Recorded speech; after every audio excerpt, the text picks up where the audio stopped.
lot of people get this confused. They think that every single area will affect your credit score the same amount. And that's something that I want to clear up here. It doesn't. So people come to me and ask me all the time, if I close this card, will I drop 30 or 40 points? If I do this, will I drop 100 points? If I do this, no. Let's just go ahead and get into some of the information here. But before I start, make sure you hit the like button on this video. Also hit the subscribe button for more videos just like this one. And I do a giveaway every single week. So if you want to know about that giveaway, make sure you stick around to the end of the video and you'll hear all about it. First, let me break down all of the areas that you need to focus on when it comes to your credit score. So you probably heard this a lot if you search credit information. If this is your first time or your first time seeing anything about credit, then congratulations, I'm going to be teaching you something new today. But you have 6 areas that affect your credit score.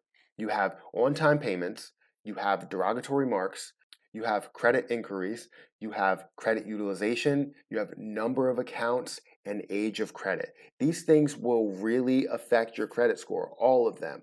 But some people get confused and think that just because one thing is impacted that you are now suddenly at 500 for your credit score. That's not the case. I feel like there's a lot of miscommunication here when it comes to credit, and I want to clear some things up.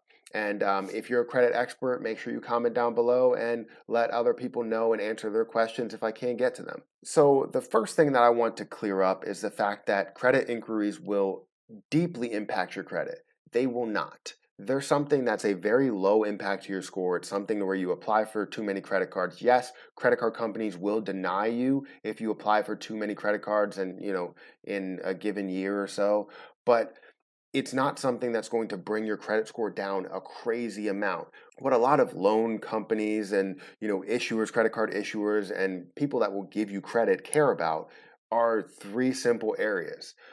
So let me keep getting into the places that are going to be X'd out. So credit inquiries, you don't have to really worry about that too much. Number of accounts, that's not something that you have to worry about either. That's very difficult to be able to do. A lot of people will only have a couple of accounts and they want you to have 22 plus accounts. It's something that is a low impact to your score. They want you to have as much credit as possible to show how you're using that credit. But if you look at number of accounts and you look at how it impacts your score, it's not even close to the top. So don't even worry about that. On the pie chart, it's not even close. So that's one that you have to take out as well. Another one is age of credit.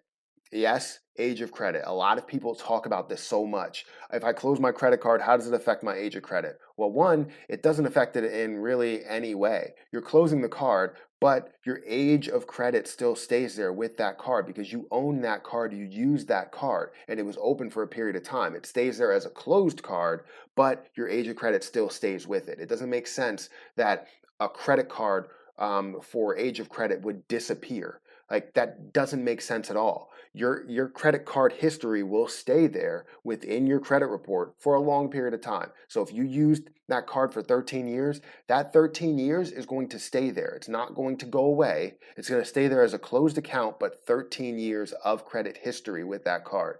What people get confused about is, when I close that card, the number of accounts goes down. Also, the age of credit goes away. It does not go away. I'm 100% sure that it does not go away. It makes no sense whatsoever for a credit card company to check history when there's no history there.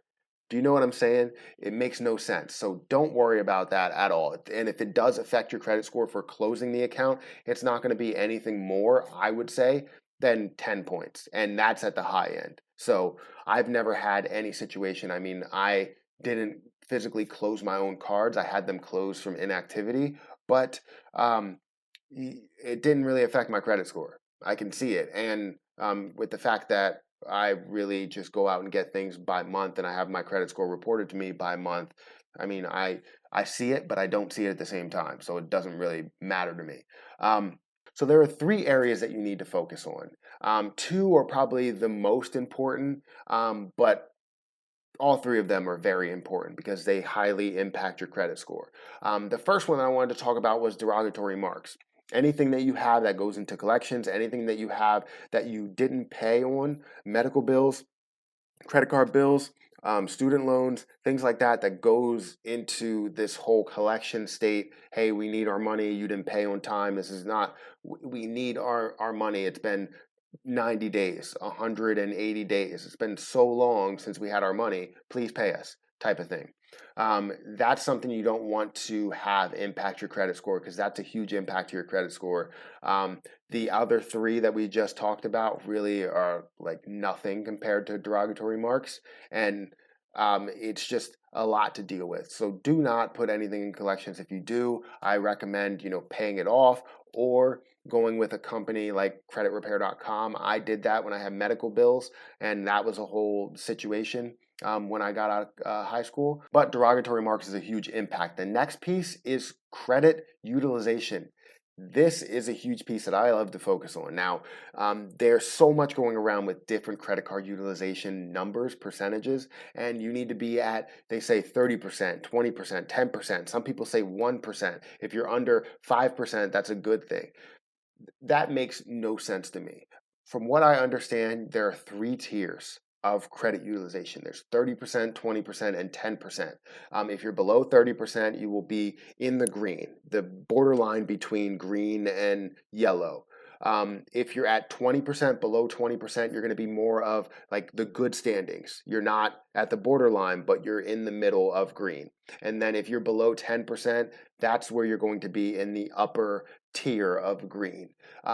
Being at 5% or 1%, saying that they want you to be at 1% credit card utilization, makes no sense whatsoever. Saying that they want you to use $10 out of $1,000 limit, like, that's stupid. It's absolutely stupid. And I don't understand where people are getting this information from, but $10 out of $1,000 limit, which is the limit that most people get. Sometimes they'll get $500 of a limit, and that's going to be $5 that they're using on their credit card. Are you saying that they're going to be in horrible standings there, or they're going to be in subpar standings there because they're over the 1% threshold? That's stupid, and I don't think you should be talking about credit anymore. It's at the 30, 20, and 10, and that's what I'm going with. That's what I'm always sticking with. I've said in the past that it always needs to be below 30%, and that's at the borderline to get into green. And you want to be in green, but you also want to keep it, below the 20 and 10%. Now, once you start getting into higher credit lines, like $100,000 worth of a credit line, then you can get more into the single digit percentages and always be happy with the amount that you're using. Now, if you're using 30% of your credit and you're in the $100,000 range, then you have a problem. But that's going to affect your credit score so much. So make sure you look out for that and keep it below, let's say, 20%. The next piece that you want to look at is on-time payments. Always pay your bill on time. I have probably about 700 on-time payments for all of my credit cards. Maybe even more than that. I haven't checked in a while. It's probably a lot more than that. But let's say it's 700. You have to make sure that you pay all of your bills on time, especially if you have multiple credit cards. If you have 21 credit cards like me, you need to make sure all of those 21 credit cards are paid off on time. Now, you do have a grace period with a lot of these cards, and they won't really report to the credit bureaus. Now, they will basically give you a late payment fee, but it won't go to the credit bureaus as a late payment, which is a good thing because it doesn't affect your credit. Because if you drop from 100% on-time payments down to 99%, that's going to be an impact to your score. This is a huge impact to your score. From what I've seen, it's 35%. It's huge. So make sure you always pay your bills on time. Don't miss a payment. This is 100% key. But that's what I wanted to talk about here. The three areas that you need to focus on time payments, derogatory marks, credit card utilization. All of those things will affect your credit score and will keep it at the level it's at, if not raise it, depending on what you do with those areas. So make sure you keep derogatory marks at 0, keep credit card utilization below 20%, 30 or 20%, and then on-time payments has to be 100% on time, nothing less. So if you have history of paying late payments and having that reported to the credit bureaus, just try as hard as you can to get that up to 99%. Add as many cards as you can with a small limit and be able to buy like a stick of gum or something and then pay that off, because you need to be able to get those on-time payments up. If you get the amount of payments that you're making up, then it's going to raise that percentage. So even if you're at 70%, just add cards and go from there. If it's a secured card, it's a secured card, but that's still a payment. So that's my video, guys. Hopefully you enjoyed it. If you did, make sure you hit the like button on this video. Also hit the subscribe button for more videos just like this one. And I do a giveaway every single week. All you have to do in order to enter that giveaway is comment on at least one video for the week, like at least one video for the week, and also be subscribed to my YouTube channel. If you do all of those things and you get one ticket in the hat, but if you want multiple tickets, then just comment on multiple videos.